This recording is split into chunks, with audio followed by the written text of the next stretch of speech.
Today on the Coach What podcast, we have a very special guest.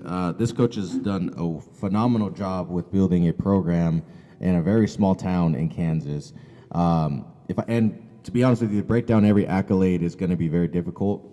There's a lot to it. There's a lot here, and so I think that we'll just break down some of his biggest accomplishments. And then, if you wanted to look at more, I'd recommend looking it up. But this coach has coached 47 JUCO relay or individual champions with more than 200 JUCO All-American performances, over 40 women's records broken, and over 20 men's records broken under his leadership. He's taken his team to 2 national championships. He's brought home 2 national championships, one in 2019 on the men's outdoor track and field, and then the same year, the 2019 men's cross country. He's taken 5 teams to runner-up finishes. 2023, the women's outdoor track, 2023 women's indoor track, 21 women's cross country, 2020 men's half marathon, and the 2020 women's cross country. And then he's taken his team, 3 teams to third place finishes, 3 third place finishes, there we go. 2018 men's indoor, 2018 men's outdoor, 2019 men's indoor. I mean, and to be honest with you, there's a lot. So let's, and if you really want to elaborate more, let's just say this coach has had a lot of success here. 2019, he was the men's cross-country coach of the year. He's had 7 U.S. Track and Field and Cross Country Association Central Region Coach of the Year awards, 4 U.S. Track and Field and Cross Country Coaches Central Region Cross Country Coach of the Year awards, a plethora of things. So this coach has done a terrific job here, and on this episode, he gives us a lot of gems, and it's honestly an amazing episode, so I can't wait for you guys to listen to it. But with that being said, we'd like to welcome Coach Drew Mahin to the Coach of What podcast. With the world of coaching evolving and the carousel always changing, we're going to sit down with some coaches, and we're going to figure out what they coach, how they coach, and most importantly, why they got into this profession. My name is Kason Wilkinson, and I am your host of the Coaches Why podcast. That's a great question. That was my Coaches Why.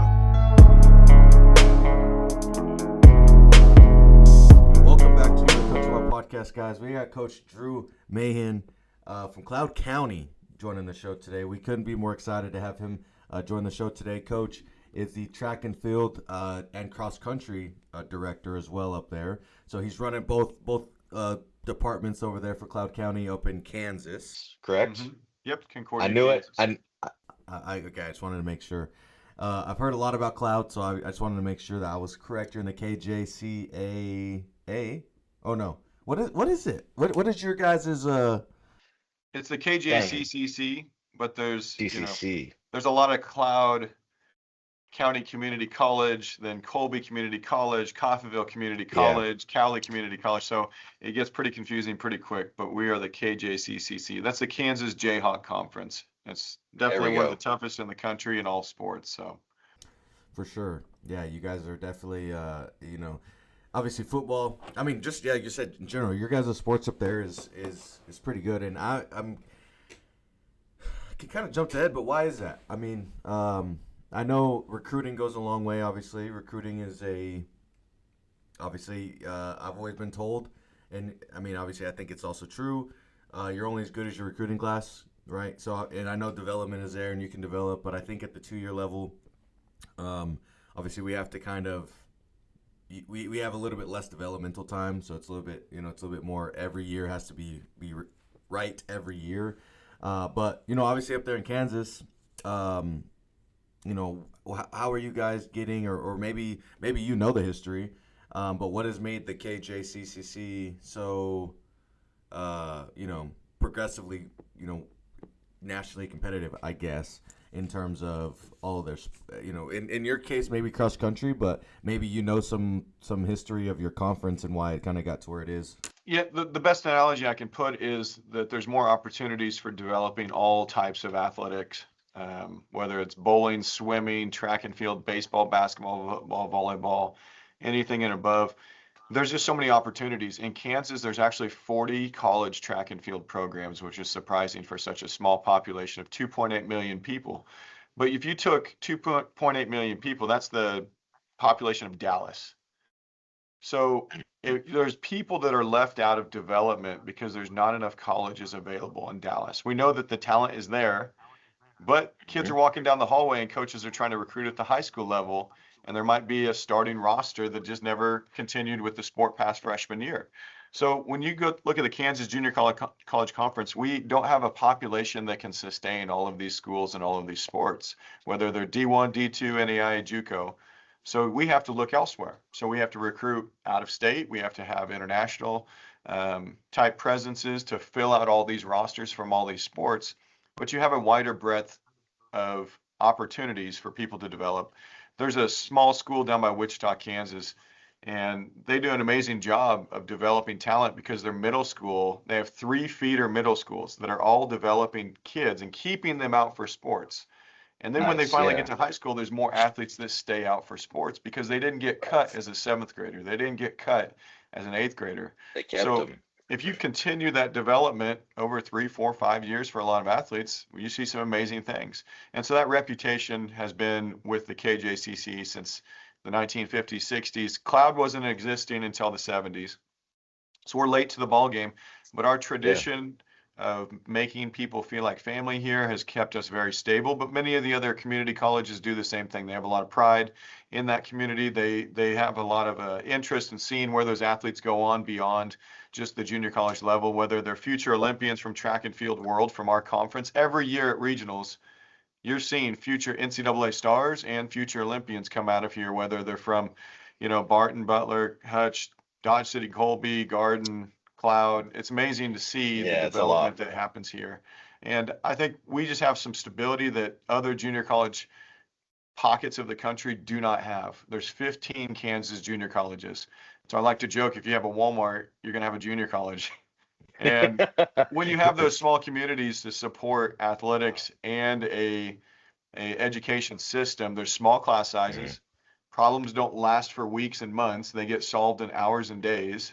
And you have coaches that are probably more involved in a family-like atmosphere versus a huge city where kids get lost in the shuffle and real life problems don't get addressed. So I can understand that. Yeah, no, I agree. I really like your breakdown of your conference and kind of historically what's gotten there. And I'm definitely going to dive into some of your things, or not only, I should say, your things, athletically, athletically speaking, up towards you, recruiting, development, stuff like that, especially at Cloud, because I know you have a long list of development, and so I'm really interested to hear a little bit about that. But I think, hopefully, obviously there's other coaches that are always out there talking about the development side of things. But I'm also at a 2-year school down here in Oklahoma, so I think it's so interesting. I'm gonna be interested to hear your perspective. Obviously, it's a different sport, but specifically the idea that just the development and how it's kind of, like you mentioned the feeder system schools. That's great. And I've always felt like, back home where I'm from, which I know I'm going to go into a rant here as well, but where I'm from, I think especially if those 3 feeder systems not only can keep those kids out and get them enjoying the sport, but if they can actually teach them as a collective, like I know every coach might be different. They may not be speaking like, this coach is teaching this coach is this coach is this, and then when they get to high school, it's completely different. But if they were able to somehow work as an umbrella, right? I know they feed, but if they actually had some sort of coaching system to where it's all the same or similar, and they get up there, that should, and then the high school coach gets them for 4 years. That's 8 years of similar, offensive coordination basically. And expectations, language, standards, soft skills. I think those types of a thing as a culture are so much more important. So when we do a good job here at a junior college level, we make waves in that person's past and from the other people that they were connected to at their old high school, their old club, their old coaches. If we treat a kid right, take a walk on from Houston, and all of a sudden he's never ran track and now he's a national qualifier, that means a lot of value back to pride with that team, that coach. So they're going to continue to send us people because we treated that one person really well. They saw development. So once you have that happen over the course of 10 years, 20 years, 30 years, 40 years, we were so lucky here at Cloud that I got to start as an assistant 13 years ago for cross country. I was the head coach, but track, I was the assistant. And the coaches were here for 30 and 35 years at that point. Now they've been here for 44 years, and our men's head track coach just retired in June, and he'd been here for 48 years. So it's not Wow. only second generation athletes are coming to us because their parents ran here. It's the communities around them know that this is going to be a place they're going to be treated right. They're going to have good grades. They're going to have high expectations, and Yeah. they will have opportunities to develop and compete, and then still save money, move on to the bigger levels, get exposed to different things. So, we can't sell $1 million facilities at two-year schools. We Of can't course sell a not. lot of Yeah. things, but we can put the importance on people over performances to start. And usually track's the Absolutely. easiest part of our job. Cross country is the easiest part of our job. It's really dealing Right. with people in their lives and where they're at that makes our job special, because we impact people's lives on a grassroots level, on a foundational level for their life to change. So Yeah, no, I love that. I uh I find it interesting, especially when people argue, and maybe not argue, but maybe it's just a conversation about, 2 year versus 4 year, and obviously you have the idea of like which one's better, which one's actually better for the people, or whatever the argument may be. Obviously, we all know at the end of the day, it's up to the person or the athlete based off of what their future is and all All those those things. things. But I just love whenever, I feel like this. I've had a few people come down to this campus, and they've been onto 4 year schools, they've been to other places, and they seem to really like the small town. Obviously in their brain they love how this 4 years got, $1 million facility, and they've got some of these things and blah blah blah. Like they see the vision of how beautiful that is. But when they get here, they can feel the small town and small campus, and everybody's like, we're here together, and it feels almost like a family, kind of top to bottom. They get good support, blah blah blah. I don't know. They just feel they feel something different, that they, on a small campus with a small team, small environment, over something bigger. And I think there's something beautiful about that. And especially like you're mentioning, whenever you talk about, family or person over performance, like they can feel that, at least. And I don't know about every 2 year school, I don't know about every small school, but right. I know whenever you get that on campus and you have that as a part of you, as your culture, or standard, or whatever, however you want to argue that point of it, it's really a beautiful thing. Yeah, it's funny that when recruits come here, I don't spend much time talking about our successes because they're all over the Mm. wall and they're collecting dust.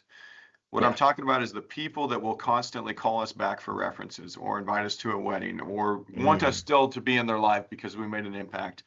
But I want to bring up to the front of that recruit's face and their parents, what challenges are you going to face while you're here, and who's going to be in your corner, and who are you going to let in your corner? Coaching is a Yeah. service industry. And what I mean by that is Absolutely. we're the same as plumbers, electricians, HVAC, mechanics. We only exist because there's problems in this world. If that student athlete does not bring their problems to us, I can't feed my own kids. I can't do my job. I have no purpose. Yeah. If a kid's coming in perfect and we have no way to develop them as leaders, communicators, as future people, of husbands, wives, anything like Yeah. that, Mhm. then why are you here? If you can't impact the rest of our team, why are you here? If the team cannot access you to impact you, why are you here? Are you here? So Yeah. so we have to talk about, hey, it's going to suck because we have to run outside when it's cold because we don't have an indoor track. Hey, it's going to suck Yeah. because of this fact in January, December, February, this and this and this. You're going to have different challenges with the weight room. You're going to have different challenges with entertainment value in a small community with no football team. But we can sell that you're going to have somebody in your corner when things hit the fan, whether it's an injury, whether it's sickness, whether it's COVID, a divorce, a family death. We've gone through life with people and we know how to deal Right. with those problems. We can only help if you're willing to trust us with your problems. So Yeah. that's a really hard sell when you go to a 30,000 person campus and you don't know who the hell your advisor is. And you've got Yeah. to enroll for classes via email and you're a freshman and you can't tell anybody no because you don't know who you are. Yeah. You Yeah. got to navigate Yeah. dorms and sharing bathrooms with 25 other people that don't have the same Yeah. standards as you do. You might have friend Communalism. groups that have no clue how to act at midnight and you get roped in with the wrong crowd. I think that leadership on a campus is so important, but finding your circle is difficult in every area of Yeah. life. We are teaching young people how to grow roots and then how to leave sad because you had to leave, and then how to grow roots at their next opportunity, because you're probably going to do that several times in your professional career, your Yeah. life, your family. You're going to have to be able to reestablish yourself and build connections and be vulnerable and say, I have a problem, I need help. Trying to get our kids to understand I can't be the smartest person in the room. Just because I'm a head coach does not mean I'm the smartest person. And I'm not Right. always right, but I'm going to collaborate with you. I'm going to collaborate with the teacher. I'm going to collaborate with the athletic trainers. I'm going to talk to our assistant coaches all the time and say, what do you think? What do you think? And then we're going to go to the students and pose them different questions. You want to be great? You're going to have to do this. You want to be average? You'll do this. If you want to just be a good student, you're going to have to do this. But they have to have that collaborative effect of trust. It has to be there, number one. So Absolutely, yeah. Well, I love that, and you mentioning the idea of you want to reach greatness or you want to be average and on everything in between. I have something I want to touch base on about that here in just a little bit, but I do want to talk a little bit about you as a person. So tell me and tell us, I guess, where you grew up. I mean, where'd you grow up, and then when did you get involved with maybe a different sport or track, and how did you end up getting to loving track or cross country? Sure. My hometown is Cortland, Kansas. It's about 30 miles from here in Concordia. So it's north central Kansas near the Nebraska border. 300 people max. Now it's probably 285. So we're shrinking. But it's a unique place because we had three small communities: Cortland, Scandia, Norway, all these small, Scandinavian old settlements from the 1800s, and they have a lot of the same traditions and history, and people move back that are all related, and it's a great community. But you were in a bubble growing up to the rest of the world. You didn't know about divorce, you didn't know about drug use, you didn't know about people not graduating high school or the problems of the world. When you read the newspaper or saw the news, like, we didn't get those things that everybody says America's messed up because of A, B, and C in the 90s, 2000s, whatever. So it was an interesting, safe place, but you didn't understand the rest of the world till you went to college. So I went to a small high school. It's called a 1A school in Kansas, where we did 8-man football. We had opportunities in junior high with football, basketball, and track, and that was it. There was summer opportunities for baseball, but you had to combine with like 2 or 3 other communities to make one team. Our high school was 7 miles away, but our junior high and elementary was in my community in Cortland. So when you involve different communities that were rivals in youth sports and peewees, it was kind of funny. You wanted to talk trash against these other athletes and stuff growing up and have these rivalries. And then you have another sense of pride being a bigger community. And then when you left that small little 1A school to go to a college, you had to reestablish your pecking order in the world. So in high school, I didn't know I was going to do this, but I ended up doing cross country and football at the same time. With 8-man football, it's basically a track meet, so you're sprinting all the time. And then if you're good, you're playing 2 or 3 positions. And then we had a lot of kids out. We had like 38 kids out for an 8-man team. That's pretty good. You could not start until you had facial hair or you're a junior and senior. Like you had to be a stud. So you had kind of earned your stripes. So I was bored as a freshman and wanted to be involved more. So my brothers were doing cross country as well. So I was voluntold to join the cross country team with them. So in track, I was a hurdler, but then in cross country, I helped the team as like a 4th or 5th guy, just don't mess things up. So we got second in the state my senior year in that. My junior year, we won state track, and really successful program as far as culture. We went to the playoffs in football at the same time. Basketball did really well with less than 5 losses per year. So we had a really, really successful high school program because everybody did 2 to 3 sports, and we had great coaches. The coaches that started working with me in junior high had been so established and just generation after generation knew what to expect because their parents were coached by the same coaches. The first guy to teach me how to hurdle was 80-some years old, Raymond Stewart. Oh, wow. And he actually coached my grandpa his junior year in high school back in like 40s. So every generation in Cortland had a Raymond Stewart story. And then when I got to high school, our football coach had stayed there for 43 years, and he was a graduate of the same high school. Our basketball coach is 40 years plus. Our cross country and distance coach is 40 years plus now. So I thought that was just normal. Like that stability was so rare, and we had no clue how lucky we were. So coming from that high school experience, small community, tons of support, we were kind of spoiled in a sense. where the standards were so high that if you got a B on a test, like you felt like you were letting somebody down. Yeah, you're there. Yeah. But the same thing happens with FFA, FCCLA, FBLA, church groups, organizations in the community. Everybody did everything. And I think that really opened your eyes up when you went to another level, finding out people specialized. You're like, why? Like, didn't you want to be part of a team, whether you were on the bench or the sixth man or the starter? You had different expectations in different sports. But what else would you do with your time? Like, I didn't know anything else but sports growing up. And then we did a paper route every single morning for 6 years. So we just didn't know that the rest of the world didn't operate like we did. Having a 40-hour week job in the summer, plus weights, plus baseball, plus basketball stuff, just constantly being busy. I grew up in a family of 5 people. So I have an older brother, a twin brother, a younger brother, and a younger sister. And now today we all live within 30 miles of each other. Nice. Which is Okay. really, really cool to be able to go off to college, come back, and still have opportunities around a small community. And, you know, having that type of family presence means a lot. And that's why I'm here at Cloud for the biggest reason.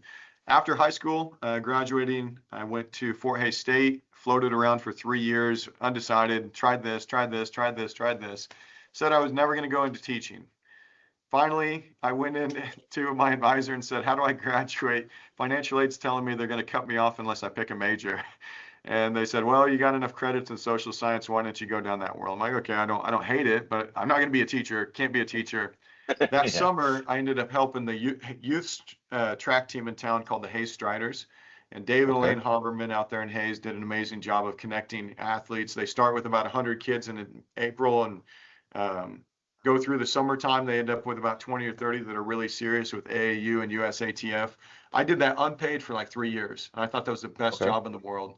They paid for me to go to nationals and get a hotel room. And I thought I was killing it, you know. I got to learn how to coach jumpers and sprinters, throwers, distance runners, everything in between. But they thought I was so experienced because I competed at college track and field.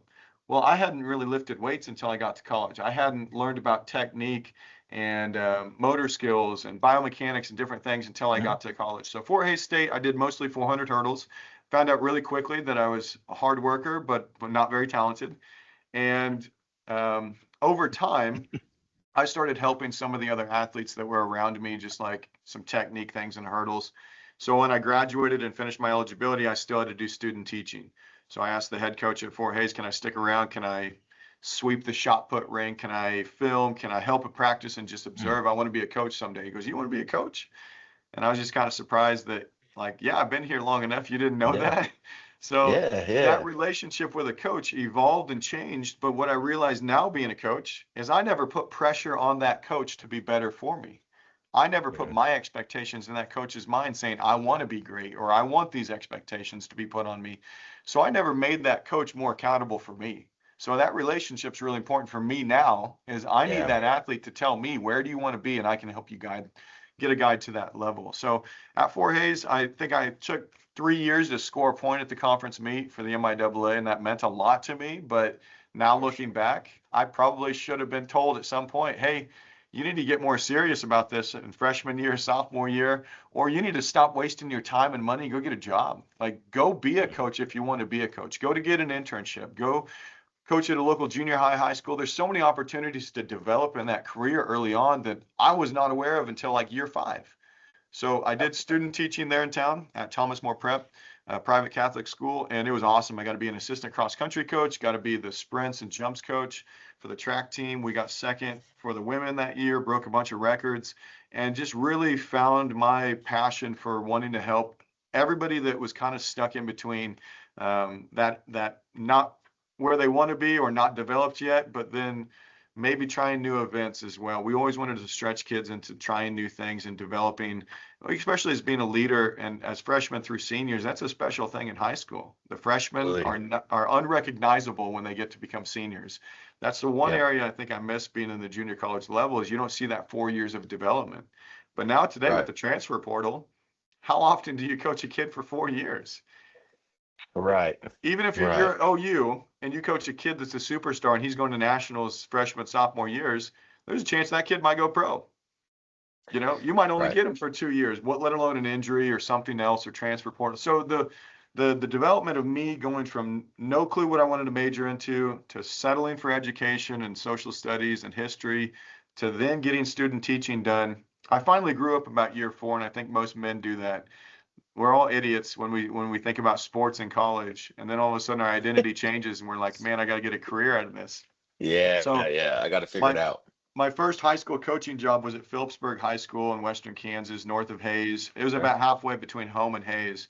And I got hired as a head cross country coach with like 12 athletes. I had to take women's assistant basketball, which was it was a trip. We had so many arguments and coaches meetings with the athletic director, and I'm like, oh, why am I doing this?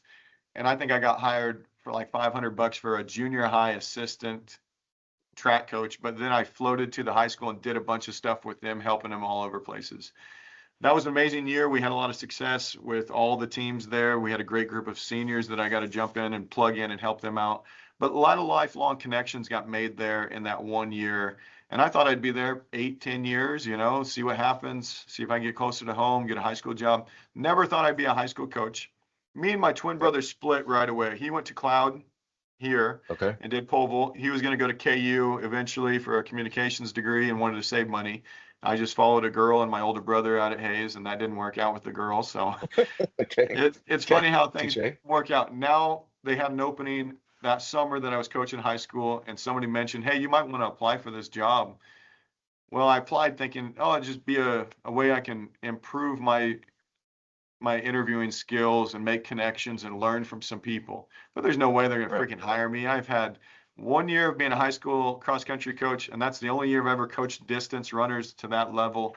Why the hell would they hire me? So they saw something in me apparently that I wanted to be here long term, that I was eager and excited, but I had to take a huge pay cut from high school teaching with 3 sports down to college coaching full time with no teaching duties and no master's degree. I had to take a huge pay cut, but I got closer to home. Yep. I was not married. I did not have kids to take care of. So somehow I got the job.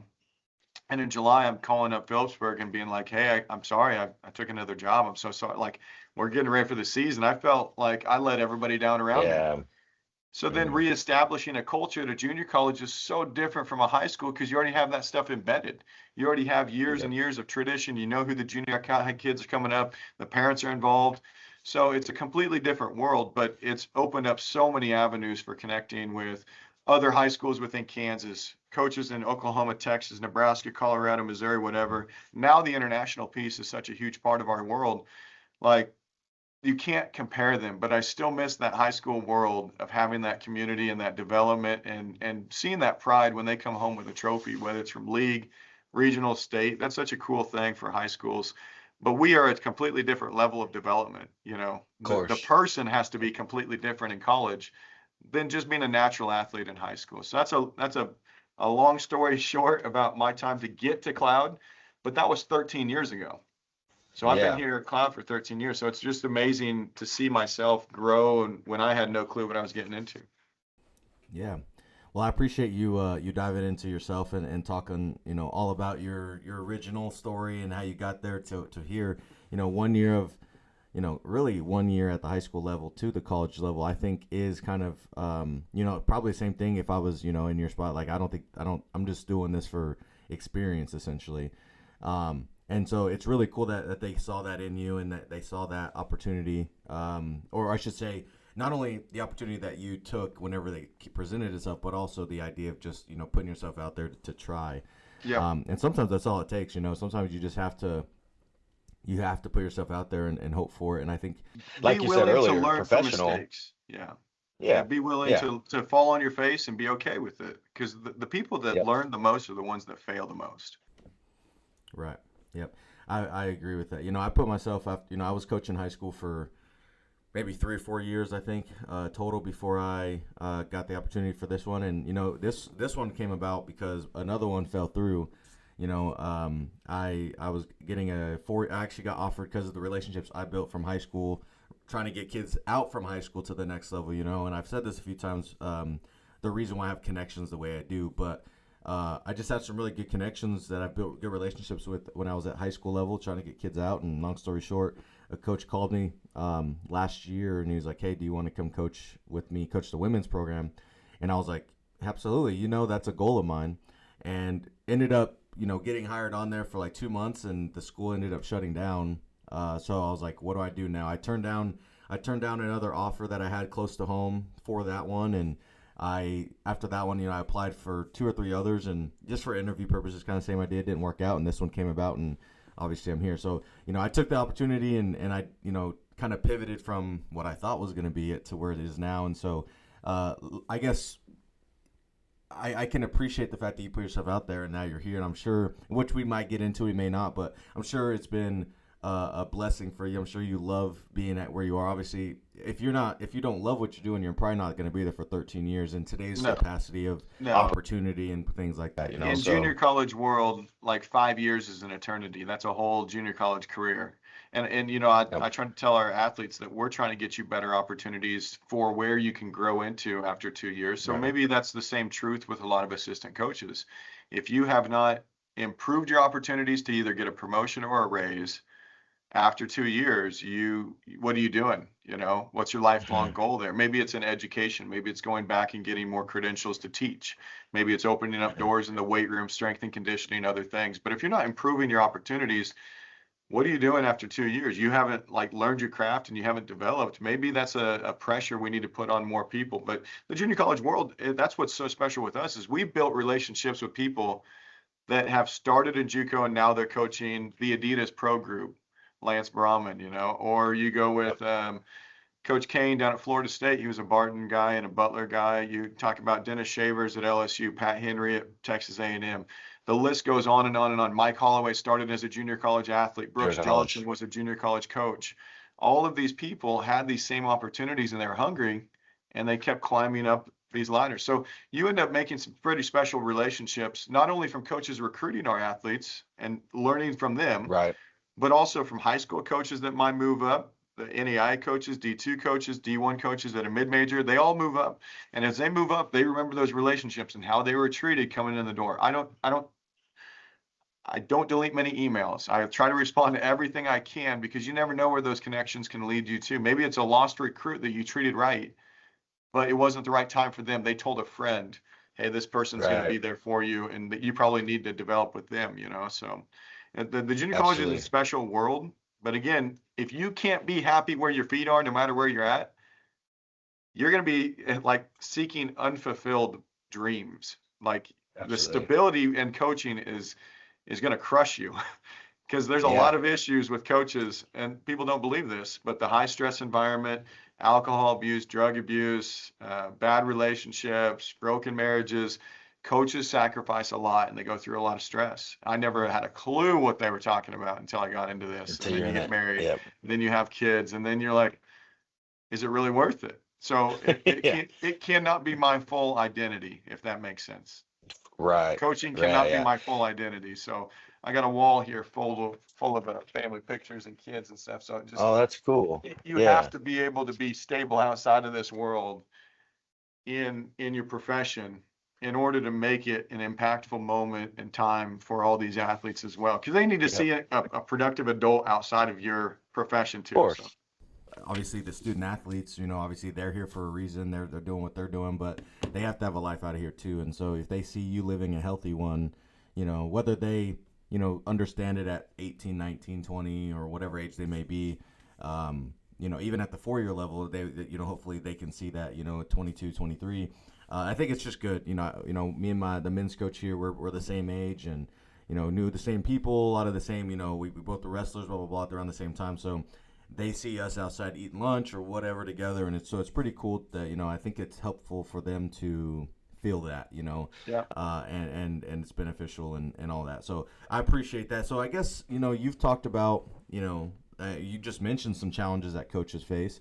Obviously you came from a 1 year high school level to now a college coach. I mean, obviously at that time 13 years, but 1 year to college and all the things that you went through from then to now. So maybe express some challenges, not necessarily on the recruiting side, because I'll get to the recruiting stuff here in a little bit, but I think more on the idea of as a coach in general, because like you said, but truly you can prepare yourself for years as an assistant.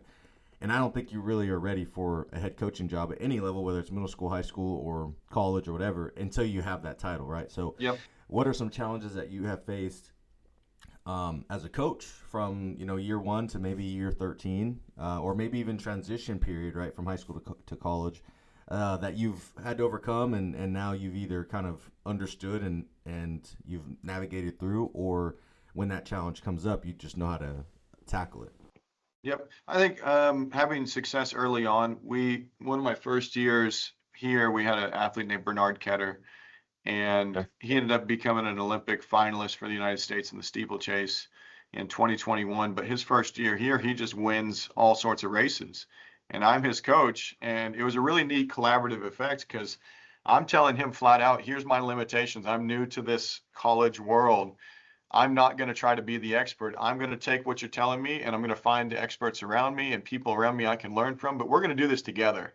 So Yeah. taking your ego out of it is really important as a young assistant. Not being right all the time is not the goal. It's to Yeah. make minor mistakes and not major mistakes. Don't screw it up.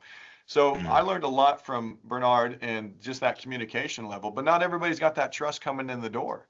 We had other athletes that were struggling in life in other areas. And if I look like I'm shaved face and no facial hair and I don't look old enough to be a coach, I show up to meets with the packet and try to pay for our entry fee. And they're like, yeah, where's your coach? I'm like, no, I'm not running. I am the coach. I am the coach.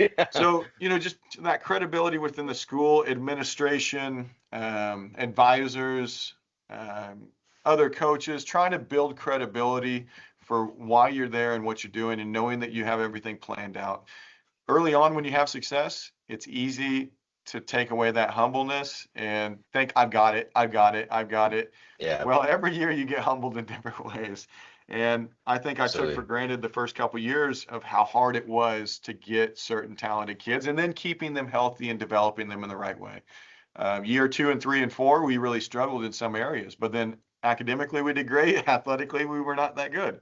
So year 4, 5, and 6, we kind of crescendoed into a national championship with cross country, but it was kind of like you had to have the right people on the bus. So figuring out the relationships was really difficult for me early on because I thought it was all about the workouts and it's all about the percentages and it's all about the weight room and it's all about the volumes and the science of the sport. Yeah. Well, until I went to coaches education, you go to these national conventions for track and field cross country, you go get involved in the high school clinics. Until I talked to people more and more and more, I didn't realize the value of those relationships meant a hell of a lot more than the science. Like Right. yes, you must have a Kentucky Derby thoroughbred racehorse to be in those elite races, Of but course. you can break them if you don't have a good relationship. And dealing with all sorts of pivot points throughout the year. Maybe it's a sickness, maybe it's an injury, maybe it's a life thing that happened in them. But I think struggling early on was really valuable because I had to put trust in other people and I couldn't just go on my own instincts. I had to take advice from some people and other people gave me really terrible advice and I had to shield myself from that. So you Yeah. had to have a close circle of other people that are going through other experiences. Other coaches and other colleges can be a great resource for you because you can share stress, you can vent, you can talk about how tough things are, and you can complain about athletes, but then you can also talk about what you enjoyed and what they learned from each Yeah. athlete. So I had great mentors around me, but I didn't always ask enough questions about their why did Yeah. you get to this point? I just took their word for granted and just did what they told me to do. And I think I learned very little from those experiences versus digging into the why. We can give 16 different people ingredients for a cake.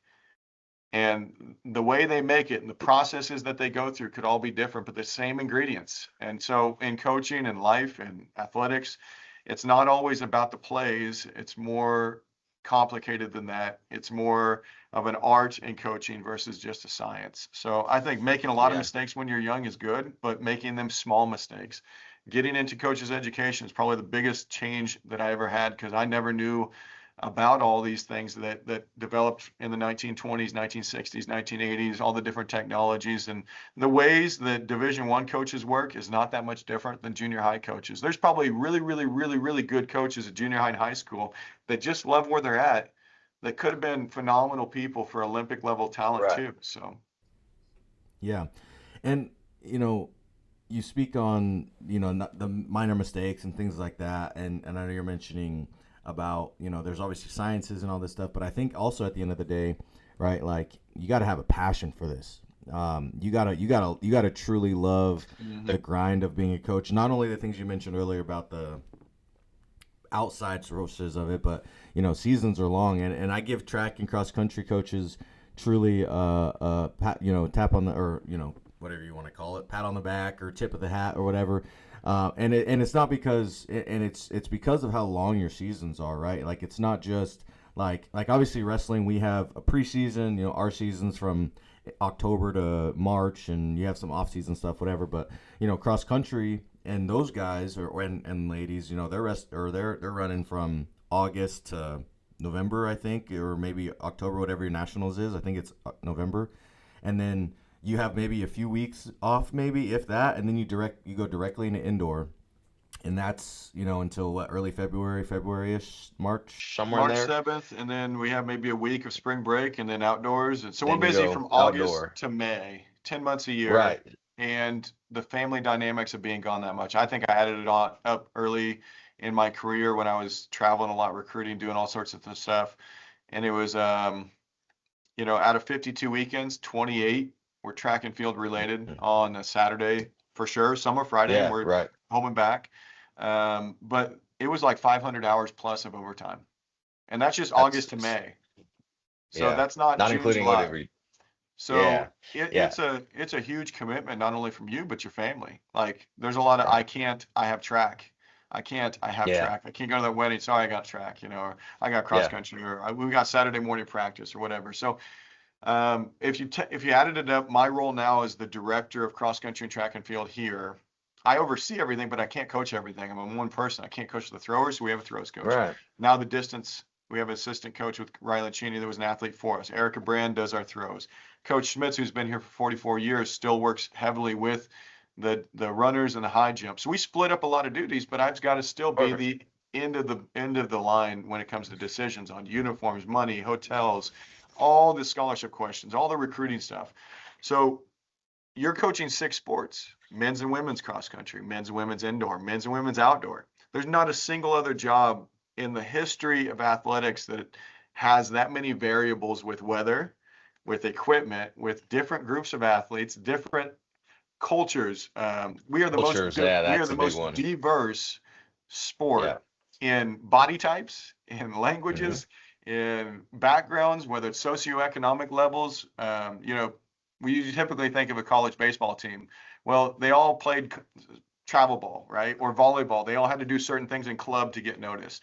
Or wrestlers, are they have certain attributes, right? Football players act a certain way, but track and cross country is the most diverse group. So it's really neat to see that, but it is probably the most time demanding out of the college athletics. And we probably get consolidated a lot, where you get 3 jobs out of one person, or you get 2 duties out of one person. And we're double dipping a lot. So we are discounting our own profession a lot just to have stability in a full-time job. And then a lot of the college coaches are teaching on top of it, doing advising on top of it, having extra duties with intramurals or the weight room or strength and conditioning on top of it. So it's an interesting world we're in, but it's so rewarding. I think that's what's hard to see from the outside, like the income. Nobody's doing this for money.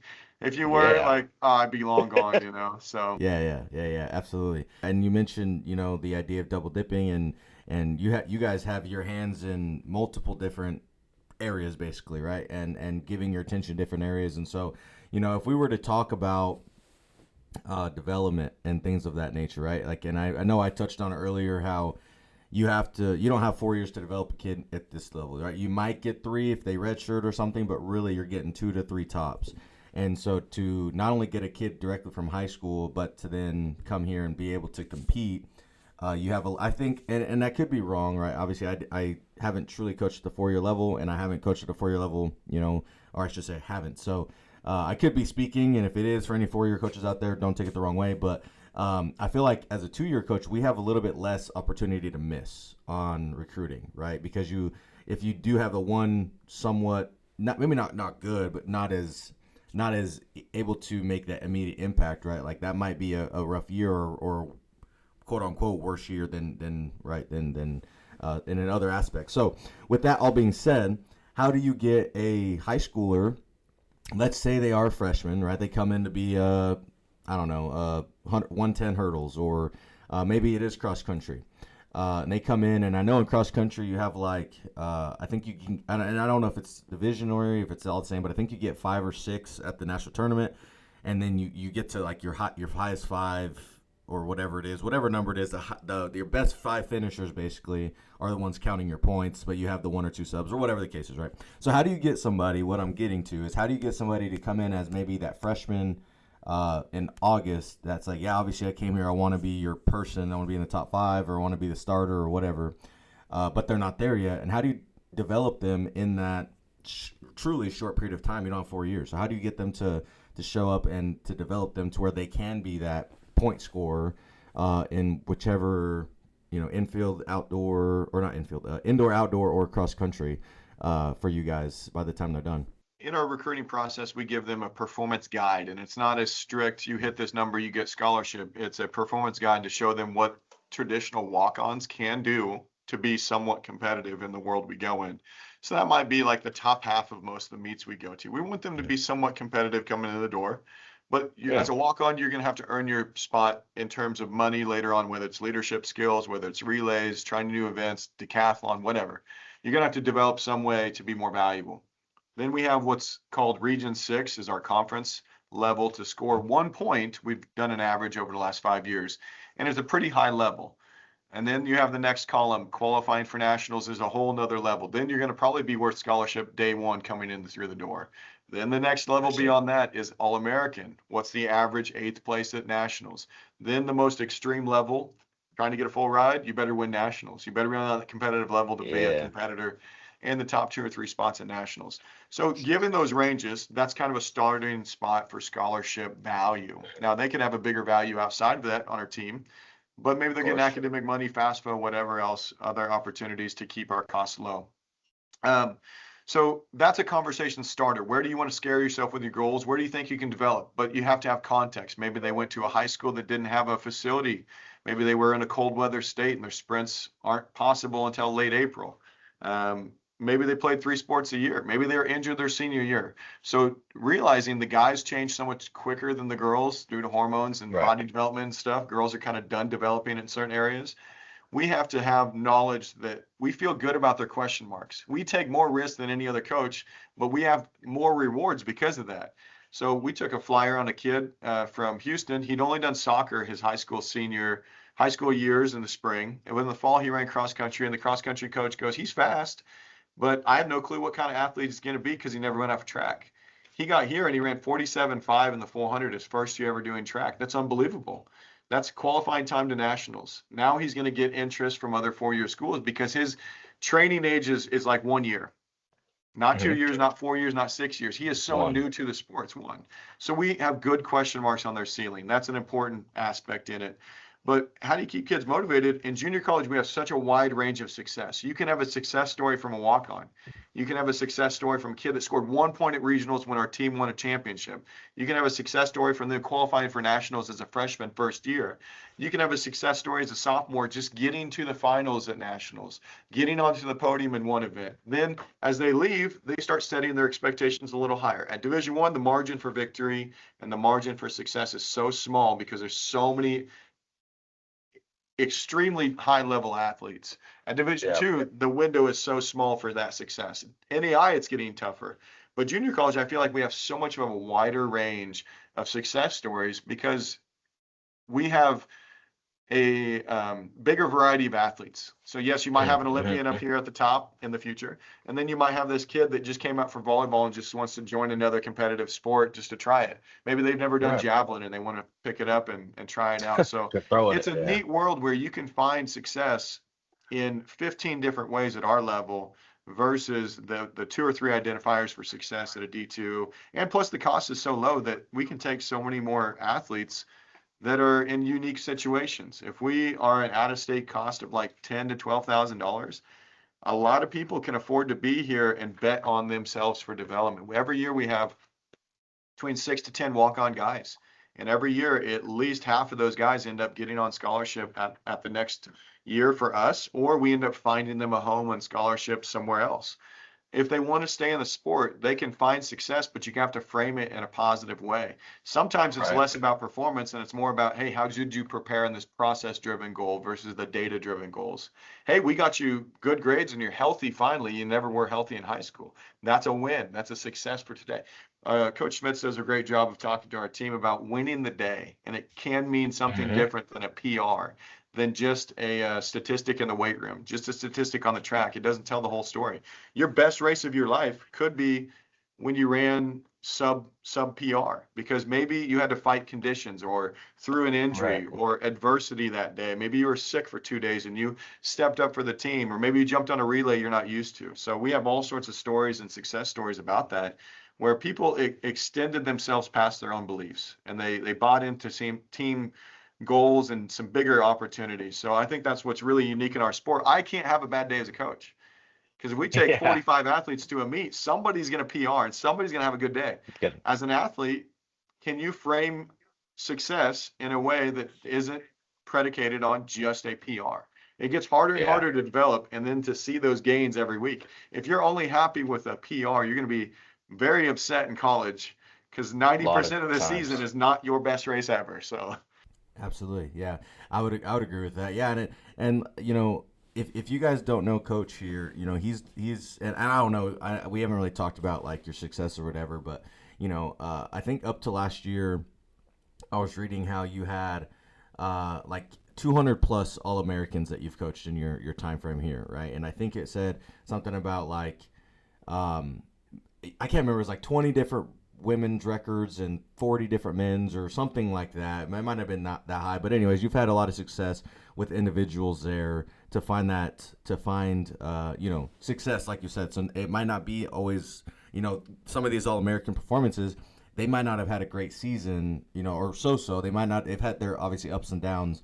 You know, obviously they peaked at the right time, whatever that was, but you know, they had their troubles at some point in their career. And whether they walked in as a freshman and they were able to All-American, or maybe it was, you know, their last race of their sophomore, junior year, maybe it was their junior year after injury, whatever. So I guess what I'm getting at with your successes that you found as individuals, and obviously as a team, is obviously doesn't go noticed as well. But the idea is you've coached so many All-Americans and stuff like that, and you've had your assistant coaches there with you along the way, whatever the case is.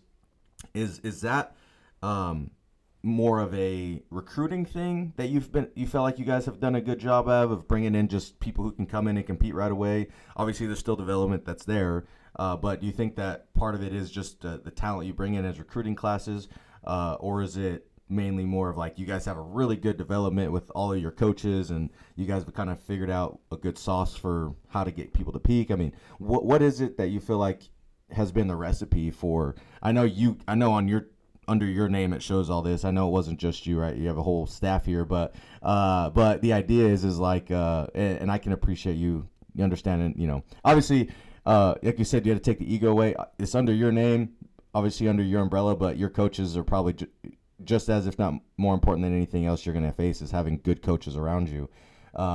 But anyways, does that question make sense? the way I'd frame it to other student athletes is that we are so limited. We only have about 45 to 55 athletes on our team every year. Most junior college teams that are high level teams try to have 80 to 100, and they have a lot more money and resources, and they have better facilities than us. There's a lot of programs that are set up better than us, but yet we are making the most out of the people here. We are finding the most ways to be stable, whether it's in leadership, whether it's in fellowship of Christian athletes, whether it's in campus activities, groups, organizations, whether it's that family-like feel. We are squeezing that lemon and getting every ounce of juice out of it as we can in a positive way. Happy cows make good milk.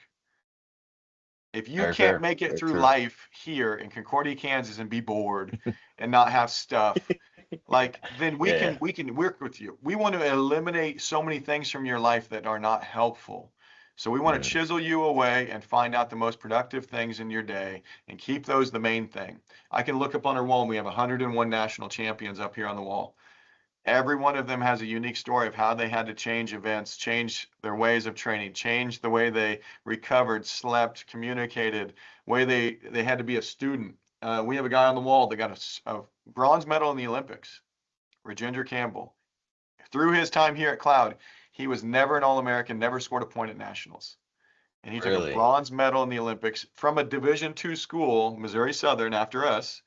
He was a Yeah. discus thrower coming in. Now he's one of the world's top 3 athletes in the shot put. He threw 57 feet with us, and now he's throwing 73 feet. And now he's a professional and on the top of the world in that level.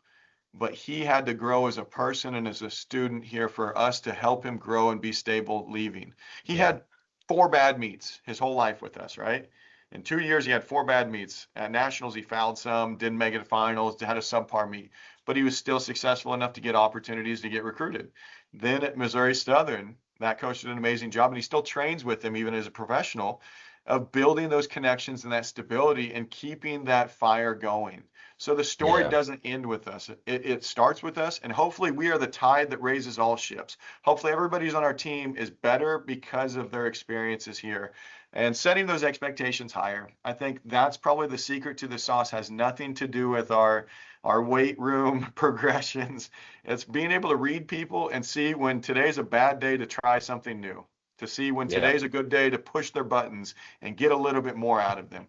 But the team gives us opportunities to coach harder at different points because they're stable enough to handle some more adversity. If the team is not good in their culture, we will be broken more times than not. We'll have more people bailing out of a 4x4, more people saying, I can't, I won't, I don't, versus saying, I'll try. I'll give some effort today. I'll make this important because the team needs me, coach. I'll step up because the team needs me, coach.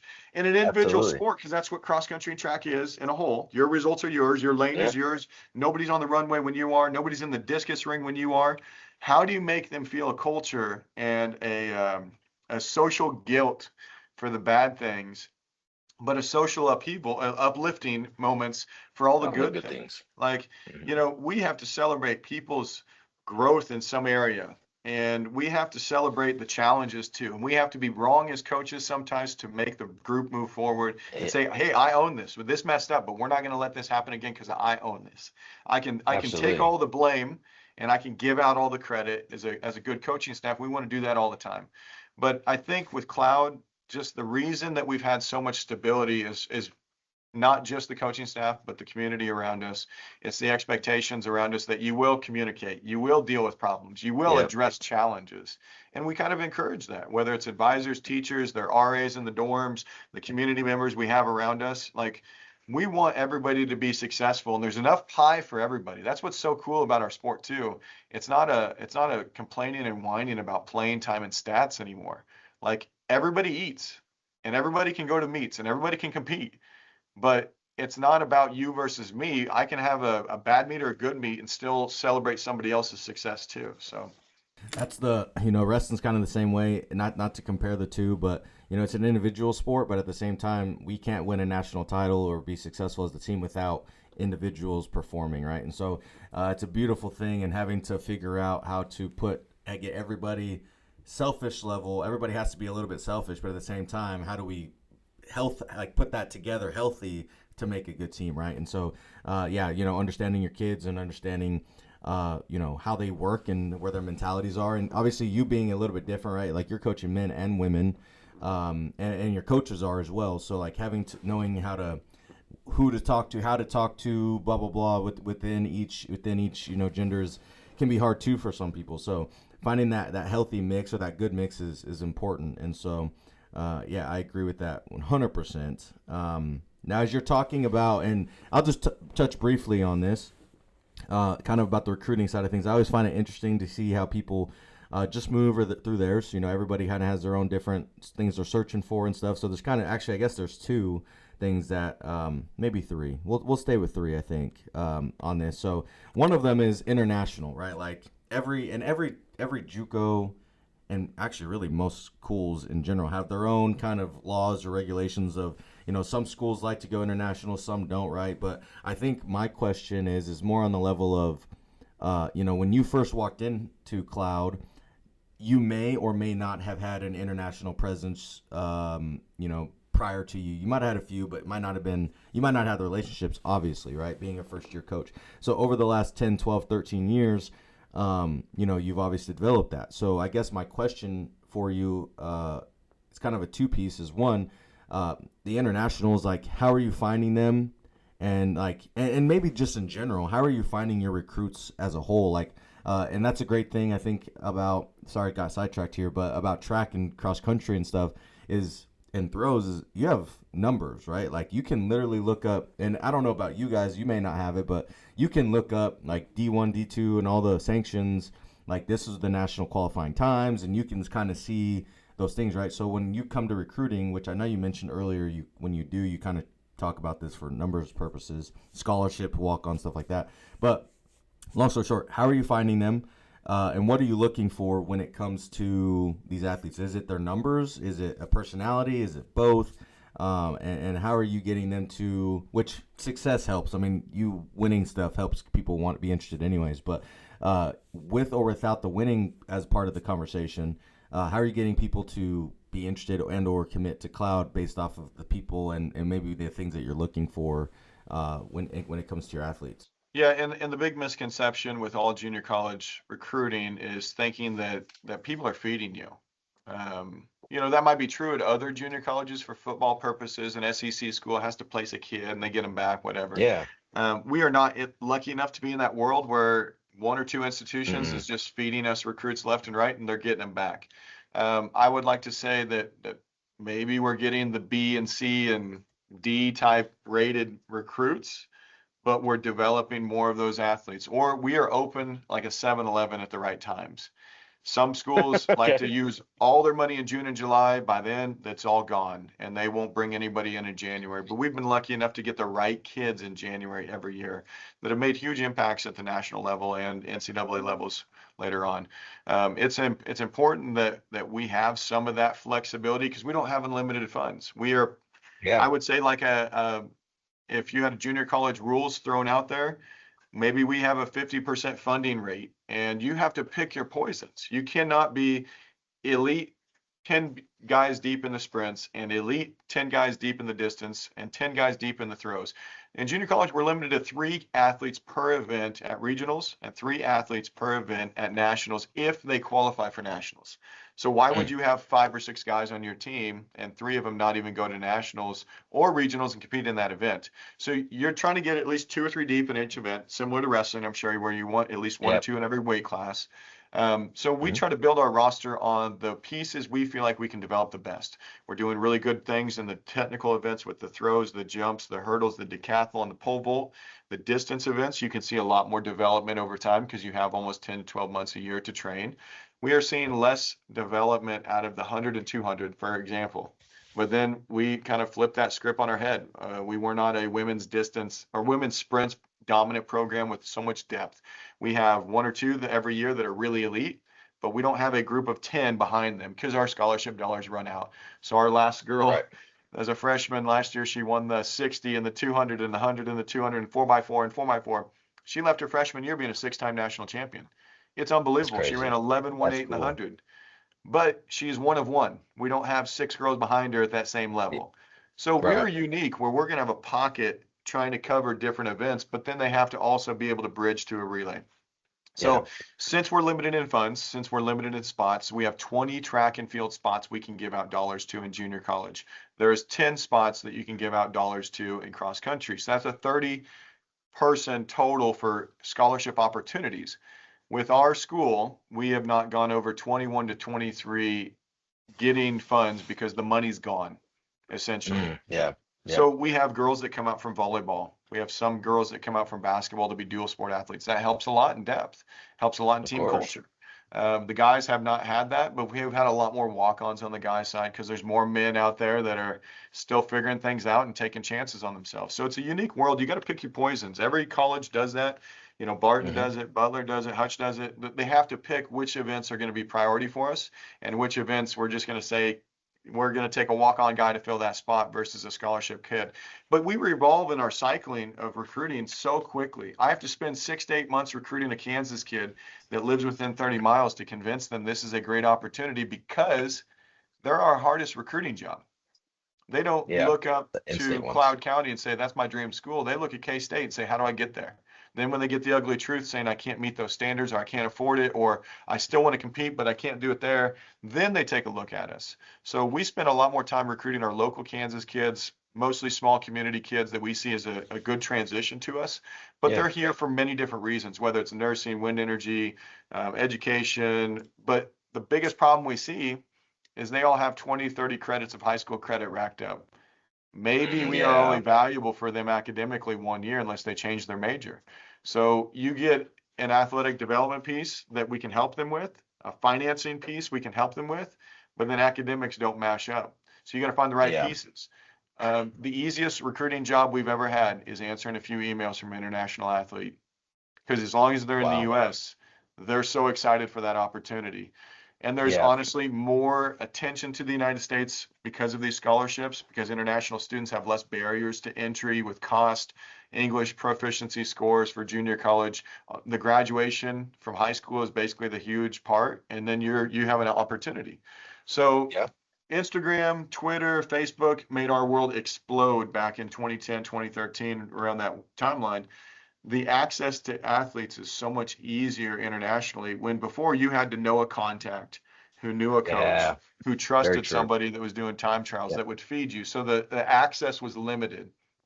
Now you can just get online and you can find recruiting agencies in Europe, South America, Australia. And we've built some good connections, but it's been because one person had a great experience. And then they Yeah. developed at their next school. Then they told people back home, hey, this place is going to treat you right. So it's that return customers that spread the Yeah. knowledge of what they experienced here that are our best value. And that's why our international numbers have grown. But we have a lot of them that are walk-ons paying their own way because it's so affordable and such Yeah. a good starting place for them, that there's a lot of kids that are coming from Mauritius or Madagascar or Canada, even for the baseball team, that are Yeah. developing on their own dime and then seeing huge benefits from it. The out-of-state numbers have shrank, and I believe this is in part because the NCAA changed all the rules. NCAA no longer cared about ACT and SAT after COVID. They made the GPA requirements lower. They Lower. opened up the gates to saying everybody's eligible. And so there's no more academic kids that need junior college for the same purposes they did in the past. So I think that's hurt Yeah. more kids because it set them up to a world they can't handle. And then when they Yeah. trash their GPA, they end up dropping on scholarship after one semester. They can't pay their bill, then they're stuck. Yeah. So the junior college Absolutely. world for academic purposes has not been as important since COVID as before COVID. So Right. we have issues that are different from most other junior colleges because we don't have a football team and we don't have our athletic department spread so thin trying to supply resources to football. But well, our GPAs are good. We have 3.7, 3.8 GPAs a lot of times on the girls' side. The guys' side have been 3.3, 3.5 lately.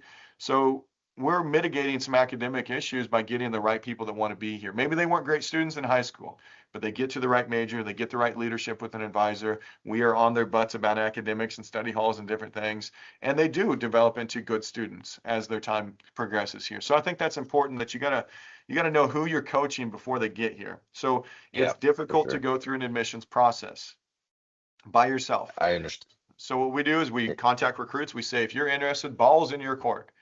If you want to be here, you're going to contact me every few days, every week. How do I apply for academic aid? How do I apply for financial aid? How do I get a job on campus, sign up for dorms, set up a visit? If the ball is in your court and you're a young 18-year-old and your mom's doing everything for you, I'm going to be less interested because I'm not coaching your Yeah. mom. I'm coaching you. Absolutely. If you can't Yep. communicate, then we're not going to follow up with that athlete. Let's say hungry birds get fed. If you constantly come into my office twice a week, 3 times a week, that kid's going to get better before the kid that just Yeah. does what they're told at every practice, does what they're told in the weight room, does what they're told in classes, but doesn't ask questions. They don't dig deeper. So that's an Mhm. important part of the communication process in recruiting. I don't like to say this, but sometimes we have to say it in recruits. That dog don't hunt. That kid is not hungry for this opportunity, and they need things to be happy. If you need things to be happy here, I'm sorry, Amazon's going to deliver you packages if you Yep. need something. But we Yeah. don't have entertainment value out the wazoo. We've got some restaurants, we got a movie theater, we got a Walmart. That's about it. If you can't be happy where your Hey. feet are and you can't be content with training, school, and some of your teammates, then this is not the right fit for you. So Yeah. it's a funny Yeah. world in recruiting, but it's that communication. Are you really hungry, or are you just saying you want the Instagram photo with the trophy? For sure. Yeah, yeah. There's definitely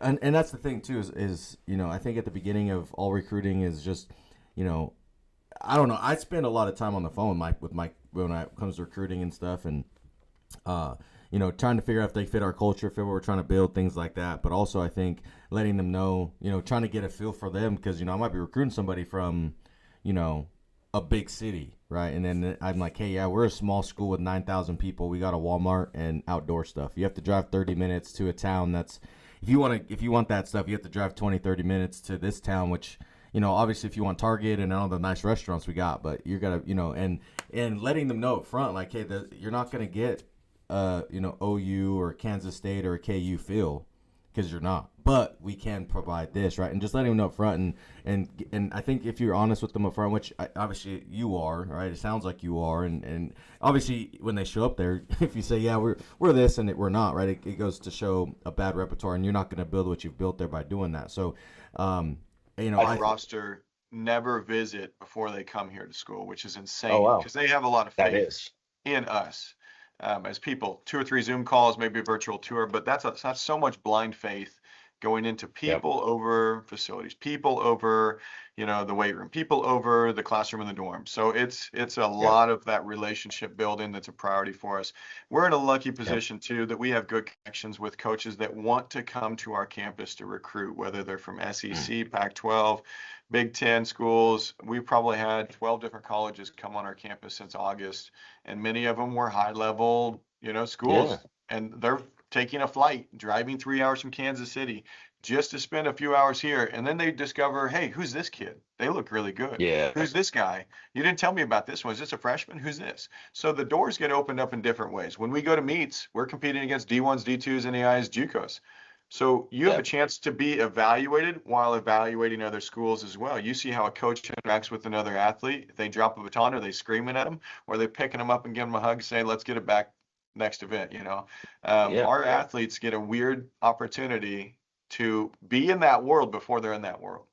But we're in a good spot because Kansas has so many JUCOs that there's more schools coming and making a round for 2 days of recruiting, and they're hit up 3 or 4 different schools.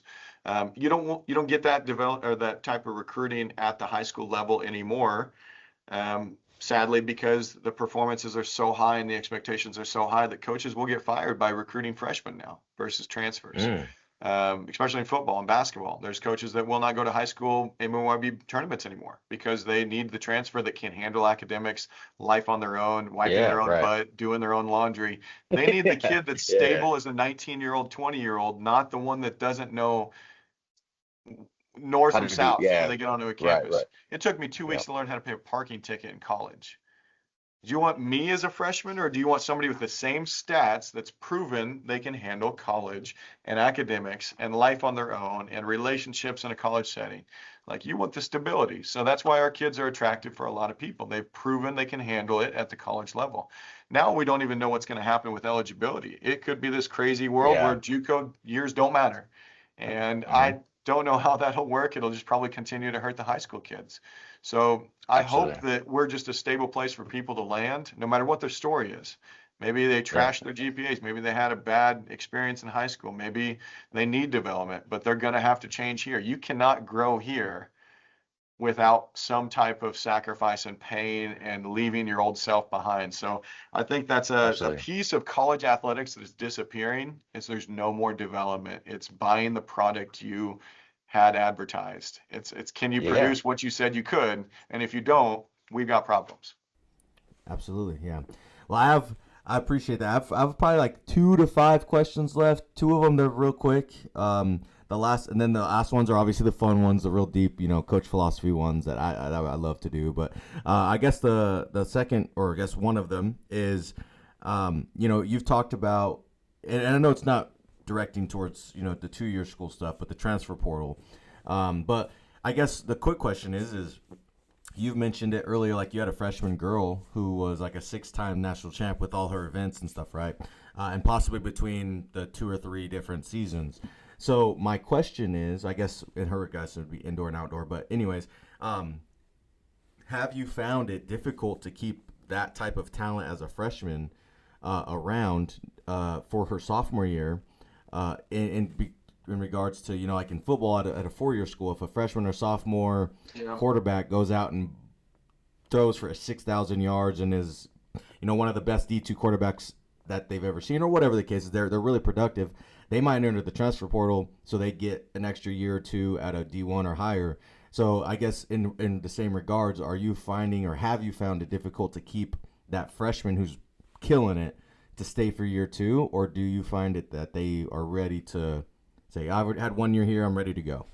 Well, you got to look at why they came here in the first place. So she's from Gambia originally. It was insanely difficult to get an embassy visit and get out. There's other athletes that are talented as her, but they cannot get out due to embassy issues. So she had the opportunity to get her visa and come. She came in with an injury. She was at a certain level in the sprints that was good, but not elite. And then we were able to help her stay stable, healthy, stronger in the weight room, injury free throughout the whole fall, and develop in ways that she hasn't yet seen. Coach Schmitz did an amazing job while I was busy with cross country, and did such a good job of building her progress stability wise. And she exploded indoors, but she also got beat the first couple meets. So she wasn't a finished, polished product at the beginning of indoors. She still got beat in some races, still had that drive, still had that development. But we had to challenge her in different ways, not just 60 and 200, but the 4x4. So you had to look at why she came and what was her why. Yep. Then you had to look at the development that we saw was a byproduct of stable things, right? So when it came to all of these extreme pressures of colleges recruiting and coming after you, NIL groups wanting to get you signed up early for these companies that then you'll turn pro with, and 2028 Olympics are coming at you. There's all these talks coming at her now. Well, she's excited for year 2 to bring people with her to success at Cloud, which I'm like, this is insane. The other thing you got to think about is NCAA requirements. They have to graduate if they weren't qualifiers already. So she wasn't going anywhere else but another junior college if she chose to go to another junior college. So when we bring this stuff up to her and say, hey, we're ready to sign you for next year, she goes, finally, let's get this done. I want to be back. I want to build on this success. So she's sharing those moments with us, and we're just so lucky to have a team-oriented person first that's willing to lead. And she's become such a better leader this year for the other women on our team. She's become so much better student this year than she was last year. But we had to put the right things in place to see the development and then to see the stability for this year. It's not about running faster. It's just about creating more stability for your future and keeping injuries away and not letting things drop, keeping the most important things, and enjoying your time as a sophomore. This should be a celebration in your last year. This should be an exciting moment, not stress every single week. So in the fall, she took like 5 or 6 visits, and we're like, oh my gosh, this is so much travel. This is so much logistics. And she told many of them, I'm not going to leave on Friday until my classes are done because those are my priority. I'm like, we got such a good person there. So I think when you have the right people on the bus, you don't have the other problems where somebody sacrificed signing for money in NIL, like what you're seeing at the next level. The NIL world, the pay for play, it's people at the wrong schools for the wrong reasons. And if you're transferring from Oregon, Arkansas, OU, and they might be the pinnacle of your sport, like, what are we doing? If people are leaving those schools, what are we doing? Then you're really not in it for the right reasons. So we're really lucky not to have to deal with many kids transferring from us ever. We've probably had 4 or 5 in the last 15 years that I can think of that left us after year 1 to another junior college. And some of them, that was a good situation for us not to have to deal with their problems at that point anyway. They left for different reasons than what our team needed. So maybe it was a blessing in disguise. So we're really blessed to know that it's not happening to us at that level. So I laughed at, like, I giggled right in there because that was, like, for one, the problem part for sure. But I think that, I don't know, that's beautiful that you said that, they don't want to leave. They like what you have there as a culture and what they're getting, and that's hard for, in today's world, like you said, the Oregon and all that stuff. Like, back in the day, culture meant something. Yep. But it took 3 years to build it. It took 2 years to build it. Now you don't even have those athletes that long, or coaches there that long. One thing we got to tell athletes is if we can make you cry when you leave, we did our job. Like we Yeah, can't promise absolutely. anything else. We can't promise grades. We can't promise performances. We can't promise, all these opportunities and scholarships. We can promise we'll develop you and we'll invest into you and you'll have an opportunity to grow. But it's got to be about people first to be successful here. That's not the same case at other JUCOs that can just buy talent. And hey, they got Right. 20 full Of rides course. and they're going to go. If they don't win nationals, it's a terrible year. So it's just an interesting Right. world we're in. So Well, you talk about and I guess I talked about it earlier about the whole, your successes with the team, right? Like with the national championships, the national runner-up finishes, all kind of within your tenure of your time frame there. So, kind of this is going to feed into those final few questions I mentioned, but I think it's interesting, and I think a lot of coaches may or may not have the ability or maybe the privilege to face this. Obviously my goal is to get there, but what I'm getting to is how do you like overcome, let's say you go to nationals, you lose, you take second as a team, third as a team, you brought home hardware, but you were, 2, 3, 4 points away, maybe one position, one event, whatever away. And then also, or on the same level, you win it. So now we have to come back and now we got a target on our back, right? So how do you, as a team or as a coach or as a staff or however you want to answer it, come back the next year, not only to defend it, but also if you lost, right? And you might be losing a few pieces or whatever. And now obviously your goal is to get right back into that race to win it, right? So it's really hard. Those expectations and kind of setting yourself up for being miserable, like comparison is the thief of joy. So when you're comparing yourself to every other program and they're not in the huddle and they Favorite. can't see what we go through, we've lost a national title on the girls' side by 1 point. And it was Oh, it that's was it rough. was so exciting and so heartbreaking at the same time. But we had to look back and say, where were we here last year? We didn't even have a whole damn team last year for the girls' side. So you go from not even Right. qualifying a team to then having a chance to win a national title to then losing it by a point. Or we just have to be so proud of the relationships, the people, the why we were there in the first place and why we had a good team.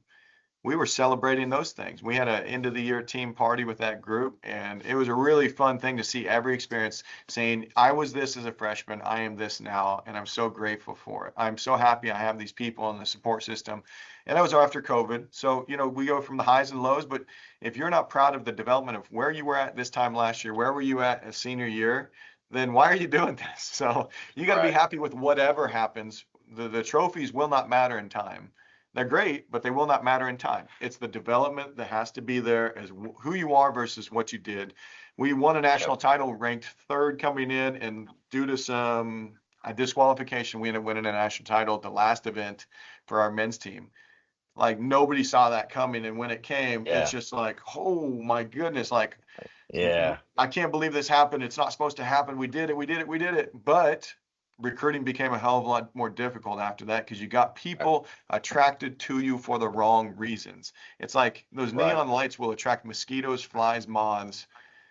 And is that really what you're trying to do by shining light in the night? Like you're attracting Mm-hmm. probably the wrong people for the wrong reasons versus what development it took to get the right people on the bus for the right reasons.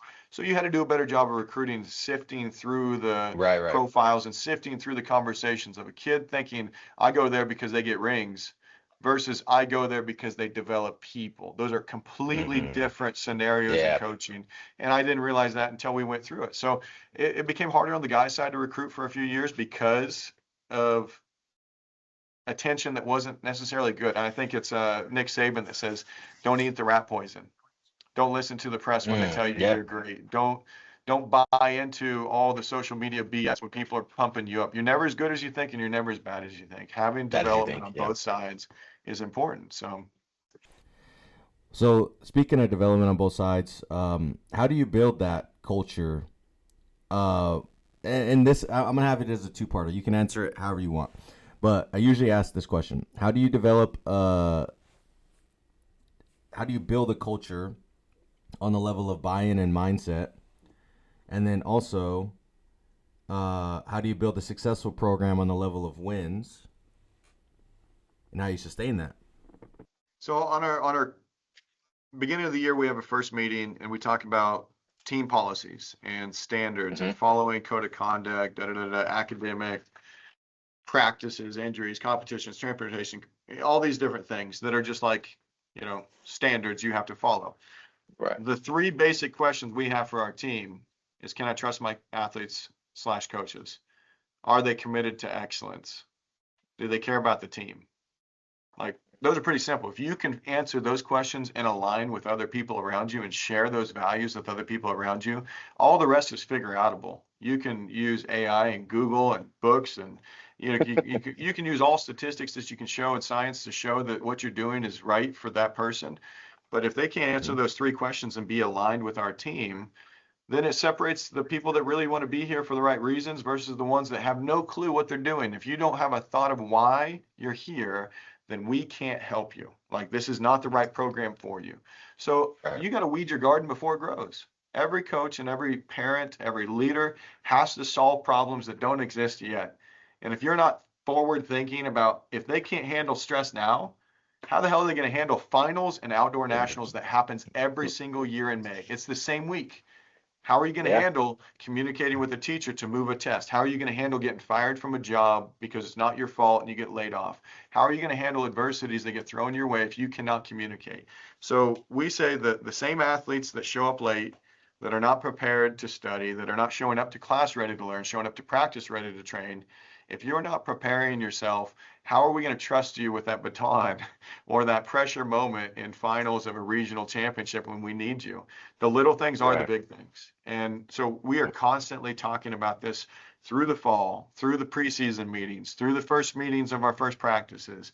We have a lot of meetings, and some of the kids might think it drives them nuts, but when we have alumni come back and speak to us, they say the lasting impression, what helped them the most, was that importance of being prepared and being present and being able to communicate through difficult situations. I'm more upset when things happen in our kids' lives and we should have known. You hit a deer and you're on the side of the road for 6 hours, or you're sick and you didn't tell us, or you were injured and you Yeah. didn't tell us. That means I'm failing as a coach to connect with that kid to build trust. So it's Yeah. less of that dumb kid, it's more about, man, where did I fail not to be able to connect with them, for them to trust us, to then help them. So I think you got to weed your Right. garden before it grows. You absolutely have to see problems existing with young Gotta adults weed. that have never been put in this position.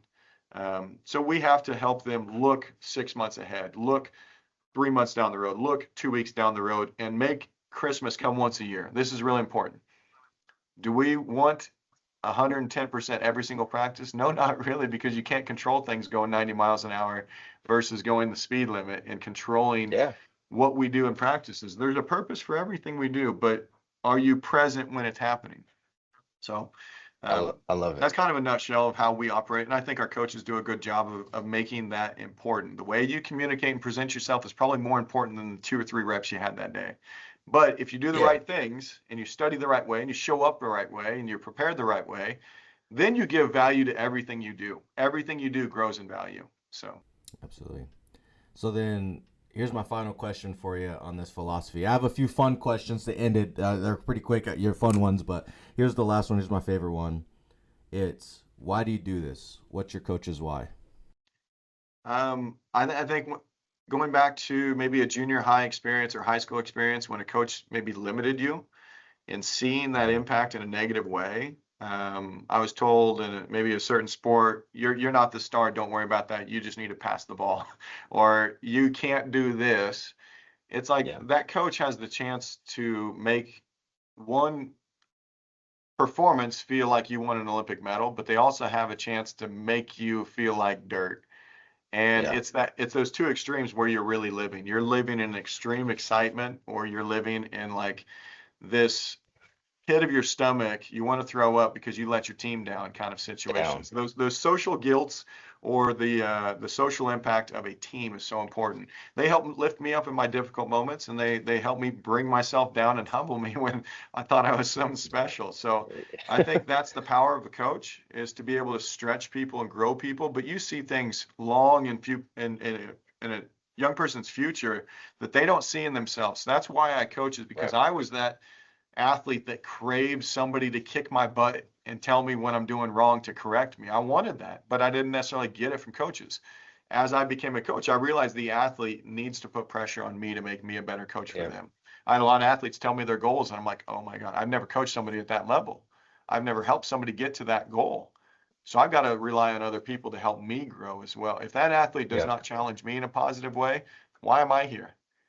So I think when you talk about family, it says, forget about me, I love you. That's the acronym we use for family. And when you can absolve yourself from being that important and make it about us, then you got some special connections with special people. I think a lot of our athletes grow because they have that finally, where it's not about their own pride and success. It's about everybody's involvement together, and they pour into each other. So that's, in a nutshell, my why is other people. I'm here because of them, and they're here because of me. So I love it. I love that. I really do. I really appreciate you diving into your why and explaining that, and telling us why you decided to stick to this for this whole time. So, like I told you, I have a few fun questions to end it with. If you guys are still watching this on YouTube, make sure you guys hit that bell, like, subscribe, all the 9 yards. If you guys are an audio listener, Spotify, Apple Podcasts, PocketCasts, whatever it is, make sure you guys leave a review, hit those stars, obviously rate it. But leave a review, but whatever you say it with your chest, because Coach and I want to hear it.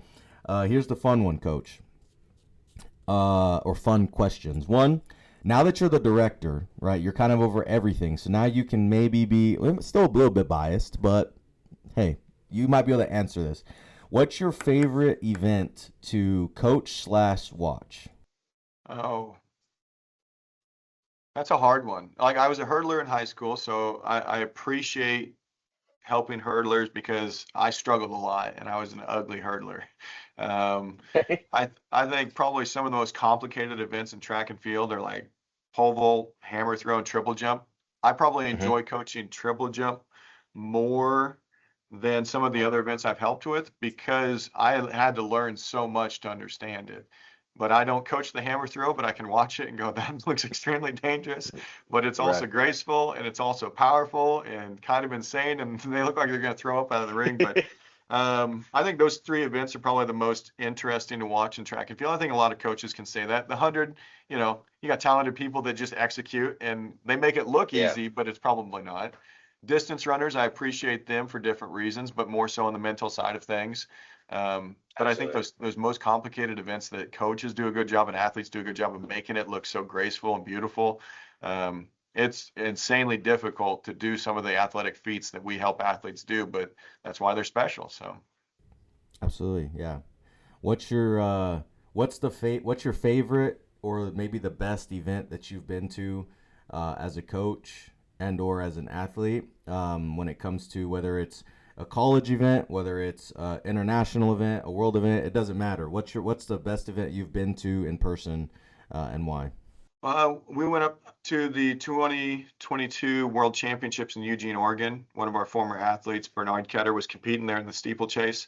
So I drove 27 hours to Oregon with another coach from Cali County, and that spoiled me. I'd never been to Oregon, to that facility. So to be there where they host D1s a lot, and some other big high-level high school meets, the U.S. trials for the Olympic trials are all held there. That ruined me, because the stadium's packed with the world's best athletes, seeing all these professionals at the highest level, like having good seats, to be able to take that in and have those connections where people we would run into from different groups across the world, they actually recognize Cloud County because of some former athlete we had or some development that we had a part of. So that's an eye-opening experience to be able to go to, not the Olympics, but the World Championships is right there on par with it. And then to be able to like have connections with coaches that have helped our athletes out. That's a really neat thing to make that world very small. I'm sure the same thing's in wrestling, where you have Olympic level athletes from all the different divisions, and then you have different tournaments that you can connect the dots from high school through colleges. It's a really neat thing to make that world very small. But honestly, one of the most special meets that I love going to every year, and I would never want to miss it, is the Kansas State High School meet, because it's the largest high school state track meet in the country, has every division of 1A through 6A. Two teams I helped in high school coaching took second place different years, and then I won a state title with my team as a junior, and we had a tornado come through, so we had to get the trophy underneath the stands in like some back hallway.